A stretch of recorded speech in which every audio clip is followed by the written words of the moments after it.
Barring an unforeseen development, the Rangers and Kevin Hayes are on their way to a one-year contract that will usher the 26-year-old center to unrestricted free agency a year from now, after he is dealt at the deadline for a presumed late first-round draft pick, that is. Slapshots has learned there has been little traction in talks between the parties regarding a long-term agreement aimed at keeping Hayes on Broadway as one of the rebuild linchpins. The improper Bostonian, scheduled for a salary arbitration hearing on Thursday, is believed seeking deal between $5 million and $6 million per for 5 or 6 years. General manager Jeff Gorton doesn't seem inclined to make that type of commitment to him. Hayes' ask is in line with what he could expect to receive on the 2019 open market. Henrique, 2 years older, and with a résumé featuring an additional 200 games of NHL experience, recently signed a 5-year extension with Anaheim worth $85 million per that kicks in next season. Though the two centers have produced similar overall numbers, Hayes has been slightly more productive at 5-on-5. 19.1 AGPG, .26.19 APG, .45.37 PPG. Hayes has all the leverage in these talks. He either gets paid on a long-term deal here or someplace else in another 12 months.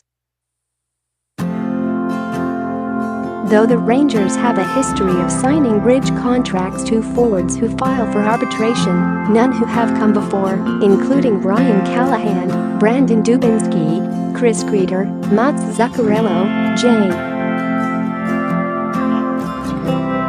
Miller and Hayes, himself, were 1 year away from unrestricted free agency. So this is a first. This also creates a complication for incoming first-year NHL coach David Quinn. If Hayes does wind up on a one-year deal, that will mean the Rangers would go into the season with 3 of their top 9 forwards, including Mika Zuccarello and Ryan Spooner, scheduled for arbitration on August 4, as pending rental properties counting the days until the February 25, 2019, trade deadline. Not great, Bob. It is difficult to knit the fabric of a rebuild with that number of squatters holding key positions on the club. Plus, though Hayes is clearly the Rangers' best matchup center, why would Quinn heap that responsibility on him if no? 13 isn't going to be wearing the Blueshirt in March. How would that benefit the long-term situation? Even if the Rangers' best team has Hayes playing major minutes in the middle, it probably would make the most sense under this scenario to move him to the wing, so both Filip, Chytil and Lias Andersson get their shots at top 9 assignments at center behind Mika Zibanejad, don't you think? Maybe that's the way an opportunity in the middle is also created for Brett Howden. This couldn't have snuck up on the front office.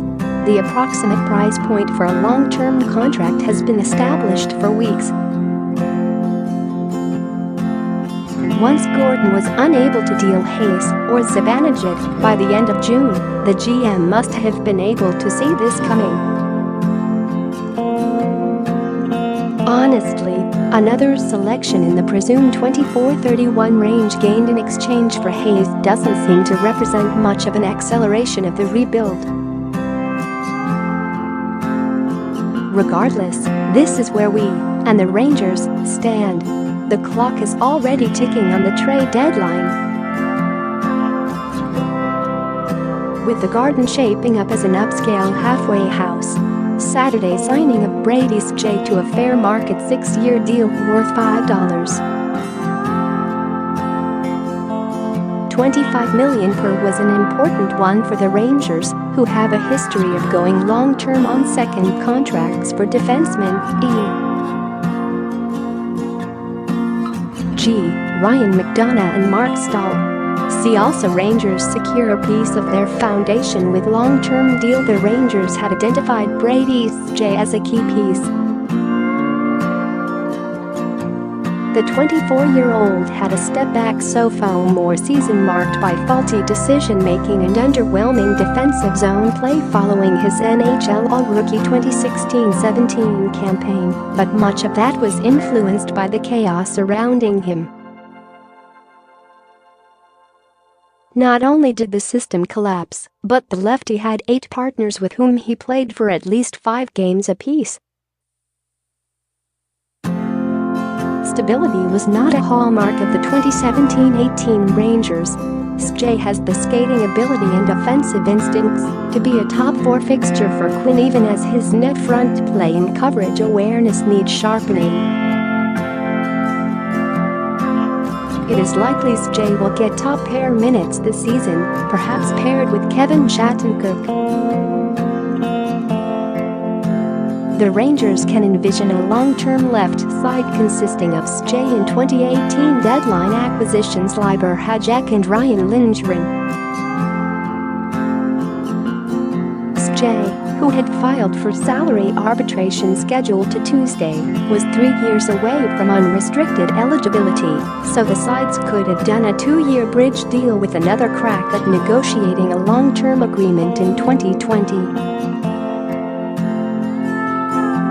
But that is not what Gorton wanted. Number 76 becomes the Ranger with the longest commitment on the books, his contract carrying through 2023-24. He and Zibanejad, 2021-22, are the only 2 players with deals running past 2020-21. The Blueshirts are looking for building blocks. Unlike Hayes, Skjei has been identified as one of them.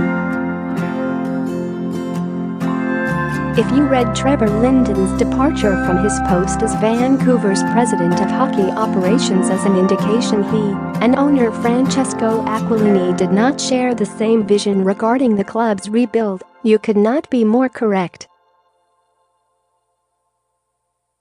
We're informed that Linden, on the job for 4 years, was not in favor of a shortcut attempt to get into the mushy middle and perhaps contend for 8th place.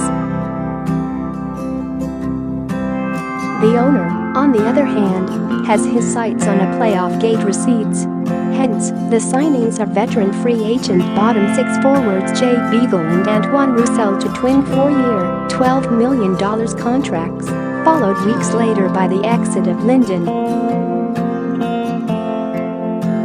There is no clause in the CBA prohibiting teams from buying out a player and then re-signing him immediately.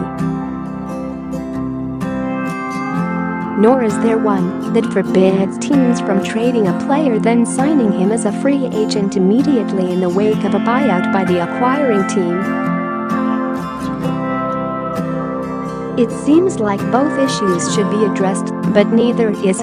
So no circumvention in the case of Brooks Orpik and the Capitals. You can set your watch to Jeremy Ginla's Hall of Fame induction in November 2020. Yes, a threshold has most certainly been established when a 24-year-old forward who has averaged 7 goals a season for his first 5 years in the league gets a 6-year contract worth $17 million a year, as did Tom Wilson. But pretty much every team in the league would have gone even higher than that to sign the dastardly menace had Washington allowed the impactful no. 43 to hit free agency 2 years from now, and that isn't even up for debate. Enjoy the rest of the summer. See you in September.